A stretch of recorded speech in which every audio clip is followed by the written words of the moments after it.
you got to be on when it says action. And when the phone, they transferred over to you, you're on. So you want to, your introduction, you want to be very warm to them. You want to speak clearly to them. And again, you want to use their name and ask them, hey, Jill, how are you? How are you feeling today? Now, through this, like I said, you'll be building trust. But you also want to explain who you are, because they don't know you. They don't know what's going on. They just heard a recording about final expense insurance, and to speak to a live agent, press 1. So after you do that little intro, and you ask for their first and last name, and then you're going to go into, and are these benefits for you or somebody else? They're for me. Fantastic. Well, let me explain to you, Jill, who I am, my company, and also about the plans that are out there. So again, my name is David D'Alessandro, and I've been doing this for over 20 years. And I'm an independent agent. And what that means for you, Jill, is that I am able to shop the rate with multiple insurance carriers to get you the best possible price. But what we do here is that we will only deal with the guaranteed plans. Now, I'll go into that a little bit more in depth. But you see what I'm doing now? I'm building the rapport. I'm trying to build the trust. I'm explaining who I am in my introduction, and I'm also going to let them know what I can offer them, which is I can shop the rates with multiple carriers. Okay? But we're only going to deal with the guaranteed plans. Now, I need to take a moment, Jill, and explain to you what I mean by that. Okay? Now, there are plans out there that are what we call non-guaranteed. And what I mean by that, Jill, is that they're insurance policy that will expire on you when you hit a certain age. And unfortunately what happens is that you hit that age, let's say it's 80 years old, your policy terminates, the insurance company keeps all of your money, and you're left with nothing. So if you don't die before that age, whatever it may be, you get nothing. We do not deal with those plans. The other problem with those non-guaranteed plans, Jill, is that the premium, some of them, they'll raise the rate as you get older.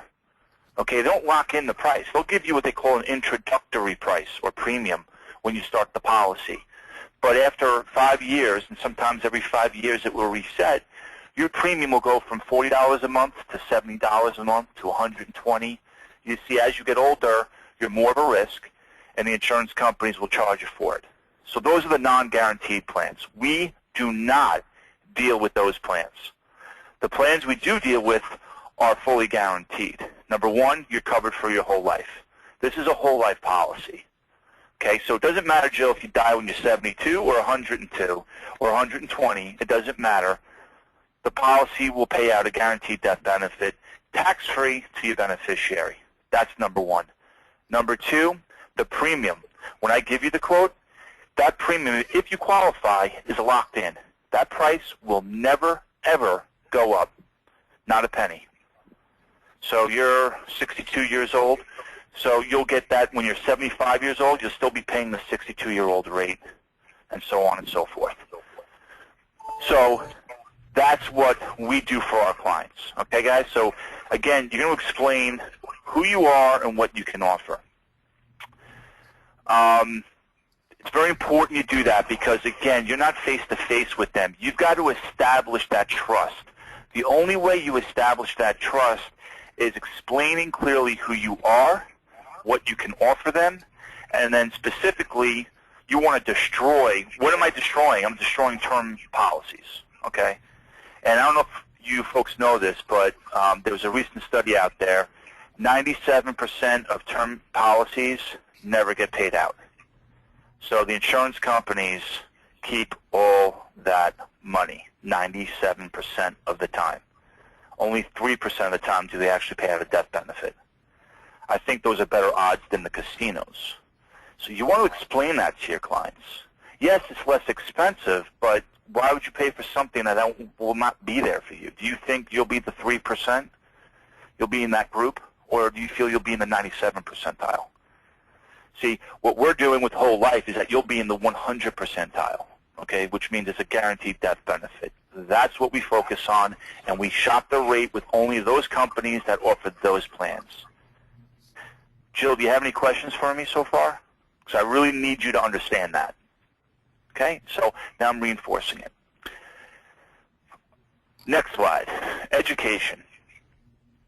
Folks, you got to know what you're talking about over the phone because they can't see you, right? You need to know your product, whatever it may be, whether it's Foresters, American Memorial, we'll be bringing on other carriers, but you need to know their product inside and out, okay? You need to know that if the client had a heart attack last year, where do you go?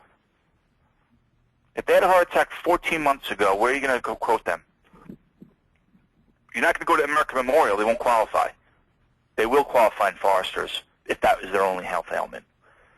But you need to know, when you ask these people questions, when you're about to quote them, you need to ask them, are you taking any medication for anything? High blood pressure. Right, no big deal. No heart attack, stroke, cancer? No. Okay. You don't require oxygen. You don't have any COPD, emphysema. So you need to understand the knockout questions on the applications for American Memorial and for Foresters. I can tell you that most people will fit in Foresters, not as many in American Memorial. So you need to really understand that application inside and out. Now, you also need to have it available to you for a reference. So when you are presenting to somebody and you get a guy that said, yeah, well, I had cancer, 2.5 years ago. Okay, boom, you need to know, hey, can I go? Because I always try to go with American Memorial first, see if I can fit him in there. And if not, by the questions I'm asking, I know I've got Foresters behind that. But you need to know your product inside and out. Your tempo. You got to keep your tempo and your excitement up while you're talking to them. See, the way I'm talking to you now, you're hearing my tempo, but if I start talking like this, so guys, you want to keep your tempo up and you want to keep your excitement up, that's what you really want to do. I mean, you're not going to like what you hear. So you want to make sure that, I have a headset. I'm walking around right now talking to you. That's how I get my blood flowing. So you need to be able to do that, whether you stand up or not, but it's very good to get and move around a little bit. You want to clearly paint the picture for the client, and that goes back into, going with the guaranteed or non-guaranteed. Okay, you want to explain that. You want to separate yourself by saying, Mrs. Jones, I have the guaranteed plans. Okay, those other agents out there, they're selling term policies. Not me. I've got the guaranteed plan, so you can feel rest assured that every time you're making that payment, that policy, as long as you make those payments, will pay out a death benefit tax-free to your beneficiary. I'm a great guy. Those other agents out there, that's not the case. They're trying to sell you a term policy because they don't care about you when you're 85 years old. They probably won't even be in the business. But I care about you. So you want to paint that picture that you're the savior, that you know what you're talking about, and that you believe in it. Because, I believe in it. Why would somebody in their 60s or 70s looking for a final expense insurance policy get a term policy? When I know 97% of the time that policy is going to terminate and they're going to be screwed, and the insurance company keeps their money.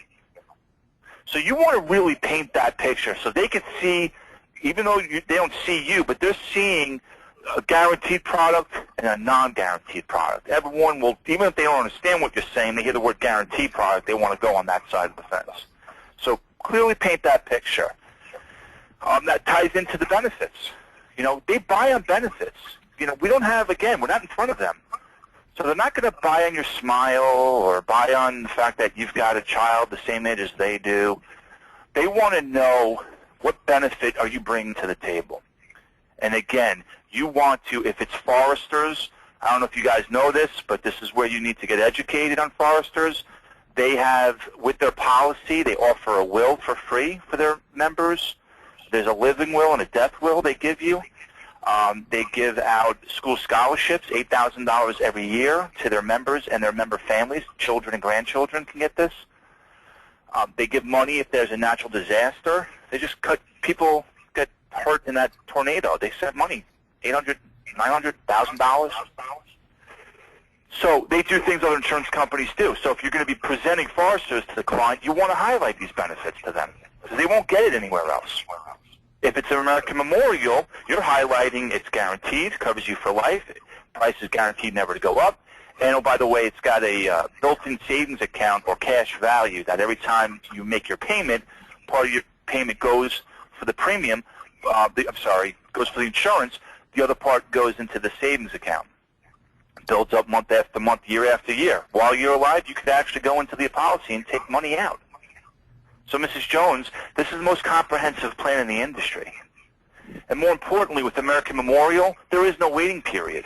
Now, I don't go into detail in that unless they shopped around and found out, hey, is there a 2-year waiting period with this or a 3-year waiting period? If they qualify for American Memorial, there is not. They're 100% vested. On foresters, depending on where they fit in, yes, graded or modified, it's a waiting period. But know your products, okay, and know where you're going to be taking them. But you want to emphasize the benefits. And again, reinforce their understanding. Make them part of this presentation, okay? It's not just you throwing out a bunch of information at them. You want to constantly make sure they're with you. Do you see the benefits of a guaranteed policy, as I have explained it? You want to hear them say yes. If they say no, obviously you did something wrong. Okay, what exactly do you not understand? Because I need to make sure you understand this. And I use those words to clients. I'm like, hey, I go, Joe, let me apologize. I really need to make sure you understand what kind of plan we're talking about here. So forgive me, but I just need to make sure. Do you understand everything I've spoken about regarding the guaranteed policy versus the non-guaranteed? I'm reinforcing the sale is what I'm doing as I'm going along with this. On the next slide, Shell, validation, and I guess it leads into what I was just saying. Making sure they understand everything. Hey, Jill, is there anything else I can go over before I give you your quote? So again, I want to make sure you understand everything that we just spoke about. And no, everything is good. Or they'll let you know, well, actually, yeah, does this cover me for my whole life? Yes. So you want to validate what your basically presentation was to that client. Make sure they understand it, and you want to basically find that out by asking them, is there anything else I can go over before I give you your quote? On the next slide. And what do we want to do? We want these deals to close, all right, even though there's closed for business, but we want to close the deal. Now, there's several ways to go about it. You can give the client 3 options, or 2 to 3 options, because when you speak to the client, you're going to ask them, hey, Jill, do you have an idea of how much coverage you're looking for? I don't know. I heard I can get $25,000. Okay. Well, let me explain to you. There's really 3 levels. There's the cremation, there's the wake, and there's the funeral. The cremation is about $5,000 in coverage. The wake gives you about $10,000. The funeral, $15,000 will be enough. Now, so you guys know the average funeral cost is between $7,000 and $9,000. That's today. 30 years from now, obviously it'll be more. So those are the 3 options. So were you looking to get cremated, or were you looking to have a full, full funeral? A full funeral. Okay. Well, let me quote you the $15,000 plan. We could always quote you higher if you want more. If you want to leave extra money to your children, we could do that.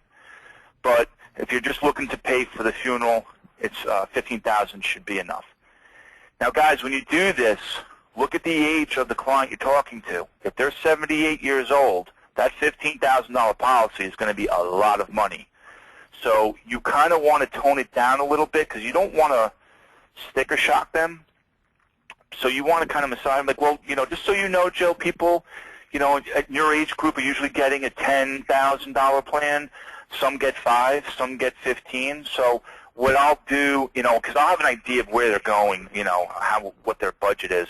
I'll give you a quote for $10,000, or if you want to start at 15, show them the big number, and then bring them down to 10. They'll think they'll get a good deal. You could do that too. But understand the age where who you're talking with. So you give them the 3 quotes: $5,000, $10,000, or $15,000. Or They just told you straight out, I want a $15,000 plan.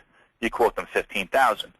Okay, Joe, for $15,000, you're looking at $64.92 per month. You don't say a word after that for about 7 seconds. And I know you're going to want to say something. Bite your tongue. But let it resonate with them. Let them process what you just said.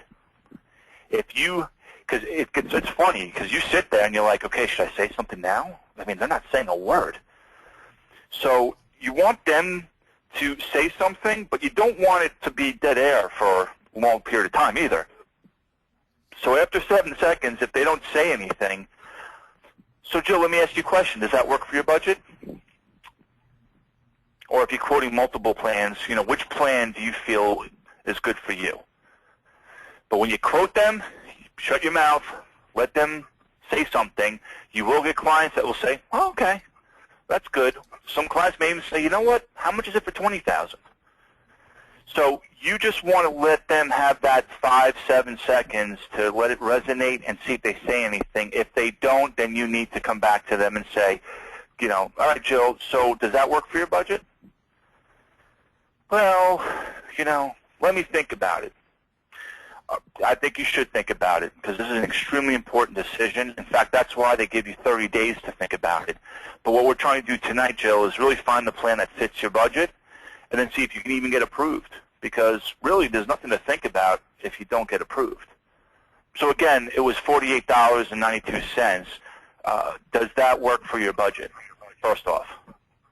Because if they try to blow you off, it's about money most of the time. So you want to attack that objection, and you want them to say, yeah, you know what, it's way too much, you know, you know, it's just too much. Okay, not a problem. Jill, you know what I could do is I could design a plan for any budget. So you tell me, what would you be comfortable with? Because, Jill, now this is what I do, guys, and this is to build trust while I do this. Jill, it really doesn't matter to me which plan you pick, as long as you pick the plan that fits your budget, because you would be doing yourself a disservice if you pick a plan and it's over your budget, and then in 3 months you have to cancel or terminate the policy because you can't afford it. So I need you really to be comfortable with that monthly payment. And like I said, I'll design the plan to fit into that budget. So if it's $25, I can create a plan for you. And the good news is once you get this plan, we could always add to it down the road, assuming you qualify. So, you know, if you can't afford the 15, but you can only afford the 10, not a problem. But why don't you tell me what dollar amount would fit your budget comfortably per month? See, I'm bringing them into this. I want them just to say 25 is the best. Okay, $25,000 gets you $8,000 policy. The good news here is that it fits your budget, which is extremely important. You're still getting the guaranteed plan. The price will never change. And you know what? In the future, you want to get more insurance, you call me up, we'll take care of you. But at least we'll get you something now, and we'll go from there. So as long as that fits your budget, that's great news. The next step, Jill, is to see if we can get you qualified. So here's the process. And then you explain to them, communicate to them.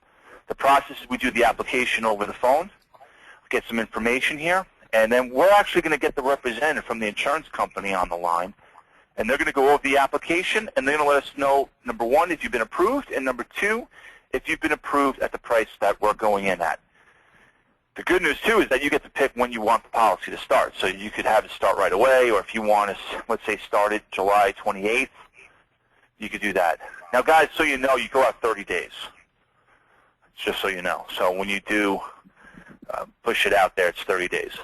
But you're assuming the close at that point, and I may have gotten ahead of myself, but you just want to really get down to the objection.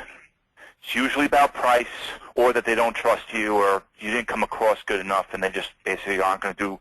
You could sell to them for $1 a month, they still wouldn't buy it from you. It's one of those two things. But as long as you go in there trying to build that rapport, trying to build that trust, explaining exactly who you are, by making your presentation very clear and passionate, and really putting the non-guaranteed, bad, boo, and the guaranteed, good, yay. You want to paint that picture. As long as you do that and you come across the phone like you know what you're talking about, you'll be in good shape. But you need to understand your product. You need to understand the application. And you do not, and I repeat, you do not want to be quoting Foresters and they're not going to qualify, or vice versa. You're quoting them American Memorial, and then you start doing the application and you realize, holy cow, they don't qualify for American Memorial. So you want to understand those applications, understand the knockouts. And like I said, most people qualify for Foresters. Not everyone will qualify for American Memorial. American Memorial, they don't have graded or modified. They have preferred standard. And in order to get the preferred standard, the good news is that the policy is effective immediately. They don't have to wait 2 or 3 years. But, you know, they have certain criteria. And it's a little bit different than Foresters. So you need to know that. So you want to make sure you know that. Okay, next slide, Shale. You guys like the color in this, by the way? I was trying to color it up, so hopefully it's catching your eye. I'm not color coordinated, so I guess you can now tell that. Follow-up. Everyone's muted but you and I, so they won't be able to answer you. Follow-up, follow-up, follow-up. You guys need to know that your sale is made on your follow-up. You're going to have people call me back Tuesday, call me back next week, call me back whatever. You have to be great at follow-up. If you do not, I can't emphasize follow-up more. If you are not great at follow-up, all that work you're putting into it, all the time you've invested in this is going to go to waste. So you're rarely going to have a client, when you make that presentation, buy right then and there. Although I had that happen today. I got a story that I'll share with you in a second. But you need to follow up with them, okay? The first month when you're doing this, you're building your pipeline. You're going to get people call me next week. You're going to get a ton of people saying, call me, call me, call me, call me, call me. And you're going to call them. They're not there. Answering machine. I don't leave a voice message, guys, personally. Once in a blue moon I will, you know, but I really don't. You know, if I get the answering machine, I'm calling back another time. I can't tell you how many deals I've closed 2-3 months after the fact of my presentation, but that's okay because it's in my pipeline. All right, I sold a deal, $1,700 in premium. July 2nd, I sold it. My first presentation to him was April 23rd, I think. Okay, I kept on following up, and boom, I nailed it. So that's going to happen. Expect it to happen. It's a good thing, but you don't want people strangling on forever. You know, you get to a client and they keep on blowing you off. Finally, when you get them on the phone, hey, Mrs. Jones, that quote I gave you, you know, the insurance companies can change it at any time. So, in fact, there may be a possibility they could change it August 1st. And I would not want you to get the same policy for $20 more a month. So, let's go ahead and try to get you approved here. Does the $44 still work for your budget? Because you eventually want to push them into the corner to make a decision. Either, no, I'm not interested, and then boom, you throw that lead out. Okay, it's going to happen. I actually call those leads so I can throw them out because I don't like all the paper clutter that I have. But you want to constantly call them up, follow up with them. You've got to be tenacious with that, guys. I'm telling you, you cannot expect to make a presentation and have that deal close in 2 weeks or a week. You have to have no expectation other than I'm going to keep on calling them. That's my expectation. So follow up. How do you do that? The CRM and the back office. I don't know if you guys know this, but if you have your own CRM, let's say you didn't want to go with our CRM and you got your own, you can do that. It's going to be running between $30 and $40 a month, just the CRM. Michelle mentioned it's $25 for back office. I mean, to get the CRM is more than that if you got it on your own. Forget about everything else you're getting with their back office. But utilize it. I mean, you can punch in on the calendar when to call people. I use folders, okay? I have folders Monday through Saturday. It works for me, okay? So I just basically, when I wake up in the morning or come home from a meeting, I will pull up my Tuesday folder. Boom, who am I supposed to call today? It's always there. The person I call on Tuesday, yeah, Dave, call me back on Friday. Boom, I put my Friday folder. Use your calendars. Point being is that get organized. You need to be organized when doing this. It will help you, and it will save you to have the months that you want to have. Very, very important. And the next slide, conclusion. Guys, selling final expense over the phone, and I guess it's selling anything, it's a contact sport. It's more so a contact sport when you're selling it over the phone. But make no mistake, you need to reach out and call or turn on that live transfer if that's what you're doing, or if you're getting those telemarketed leads, call those leads, or if you call them aged leads.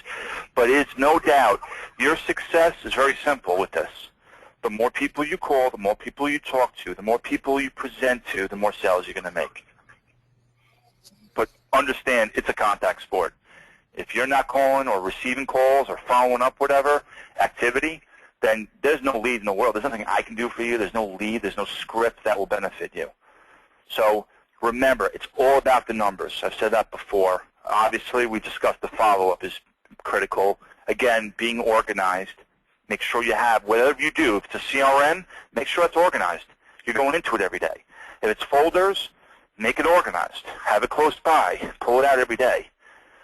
In the presentation, use their name 3 to 4 times. I average probably 4 times. I never really counted. Maybe I've been doing it more and I don't even know. But you want to call, people like to hear their name. Now, you will find the people that you call them, Janice, and yet they go by Miss Smith, and, they'll let you know about it. You'll get that, But whether it's Miss Smith, whether it's whatever it is, use their name. People love to hear their name, especially in the South. Be careful because, people that are over 70, they want to be called Miss or Mrs. But then if I call them Miss, they correct me and say, no, it's Mrs. I mean, how do you, where am I going to go with this? But use their name. That being said, I thank you again for joining me and look forward to speaking with you real soon, and have a great night.